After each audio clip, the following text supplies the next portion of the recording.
દોસ્તો, એક સરસ મજાનું નાનકડું એવું ગામ, અને ગામની અંદર બધા જ લોકો એમ કહેવાય કે ખૂબ પ્રેમથી અને ખૂબ દિલથી બધા લોકો રહે. એમાં એક કિશનભાઈ કરીને એક માણસ, જે પોતે ખૂબ જ ગુસ્સાવાળો વ્યક્તિ, જે પોતે ખૂબ જ નાની નાની વાતમાં ખૂબ જ ગુસ્સો કરે, ચીડાઈ જાય, એને કોઈની સાથે પ્રેમ સંબંધો નહીં કે કોઈની સાથે લાગણી નહીં કે કંઈ જ નહીં. એ વ્યક્તિ હંમેશા એકલો, એને કુટુંબમાં પણ ક્યાંય કોઈ સાથે મનમેળ નહીં. એ વ્યક્તિ એક દિવસ ગામડેથી શહેર તરફ જતો હતો. તો બસ સ્ટેન્ડ પર ઊભા હતા અને બસ આવી નહીં.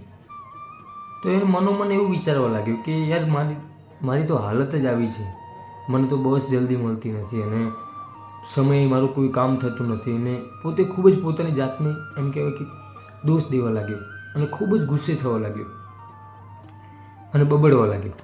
તો બસ સ્ટેન્ડની આજુબાજુમાં પણ બીજા બધા મુસાફરો ઊભા હતા, એ પણ ખૂબ જ બબડવા લાગ્યા.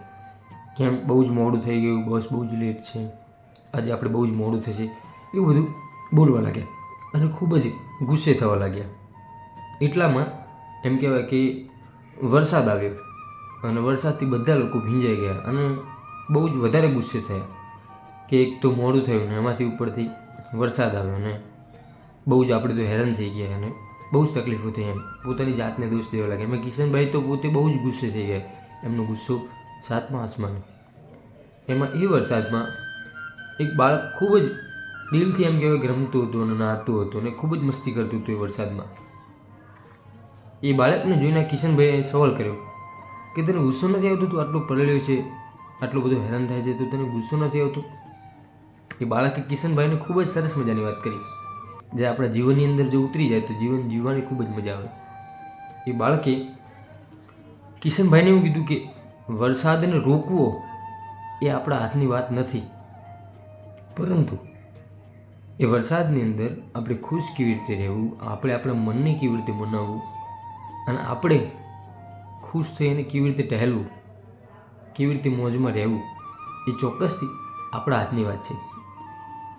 બસ તે દિવસથી લઈ અને આજના દિવસ સુધી કિશનભાઈની મનની અંદર એક એવો જાદુ છવાઈ ગયો, એમનો ગુસ્સો બધો જ ગાયબ, એમનું ચીડિયાપણું બધું જ ગાયબ.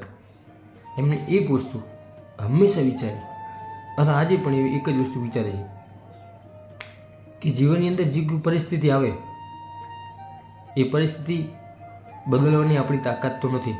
સમય જતાં એ પરિસ્થિતિ ચોક્કસ બદલાઈ જાય છે, સારી હોય કે ખરાબ, કોઈ સમય ટકતો નથી. એ પરિસ્થિતિ ચોક્કસ બદલાઈ જાય છે, પરંતુ પ્રતિકૂળ પરિસ્થિતિમાં સાનુકૂળ વર્તન રાખવું, કોઈ પણ પરિસ્થિતિમાં આપણે ખુશ કેવી રીતે રહેવું એ આપણા મનના હાથની વાત છે. આપણે શું કરવું એ આપણે ખુશ કેવી રીતે રહેવું એ આપણે જાતે વિચારવું જોઈએ. દોસ્તો, આજકાલના જીવનની અંદર આપણી સાથે પણ આવું જ બની રહ્યું છે કે આપણે નાની નાની વાતોમાં ગુસ્સે થઈ જઈએ છીએ, ખૂબ જ હેરાન થઈએ છીએ અને બીજા લોકોને દોષના ટોપલા દઈએ છીએ. પરંતુ આપણે જો મનની અંદર એવું વિચારીએ કે ભલે પરિસ્થિતિ ગમે તે છે, ભલે કોઈ પણ પ્રોબ્લેમ છે, એ પ્રોબ્લેમ હંમેશા માટે રહેવાનો નથી, એ આજે નહીં તો કાલે નીકળી જ જશે. એવી પરિસ્થિતિમાં, જ્યારે ખરાબ પરિસ્થિતિમાં આપણે આપણા મનને મનાવી લઈએ અને આપણે જો ખુશ રહેતા શીખી જઈએ તો જીવન જીવવાની મજા કંઈક અલગ છે. જીવન જીવવાનો આનંદ કંઈક અનેરો છે. તો દોસ્તો, આજથી આપણે પણ આપણા નસીબનો દોષ દેવાનું બંધ કરીએ, ચીડિયાપણું, ગુસ્સો બંધ કરીએ. કોઈ પણ પરિસ્થિતિને અનુકૂળ થઈને રહીએ અને આપણે આપણી જાતને ખુશ રાખીએ. આપણી જાતને ખુશ કરવા માટે ક્યારેય કોઈ બીજો વ્યક્તિ આવવાનો નથી. માટે આપણે પરિસ્થિતિ કોઈ પણ આપણા મનની ખુશી ક્યારેય જવી ન જોઈએ. દોસ્તો, આ વિડીયોનો સંદેશ તમને કેવો લાગ્યો કોમેન્ટ બોક્સની અંદર ચોક્કસથી જણાવજો. વિડીયો જો સારો લાગ્યો હોય તો તમારા દોસ્તો, મિત્રો અને ફેમિલીને ચોક્કસથી શેર કરજો. દોસ્તો, મળીશું ફરીથી એક નવા જ વિડીયો સાથે. ત્યાં સુધી દરેક દોસ્તો, દરેક મિત્ર, મારા યુટ્યુબના શ્રોતાગણ, મારી ફેમિલીને જય સીતારામ.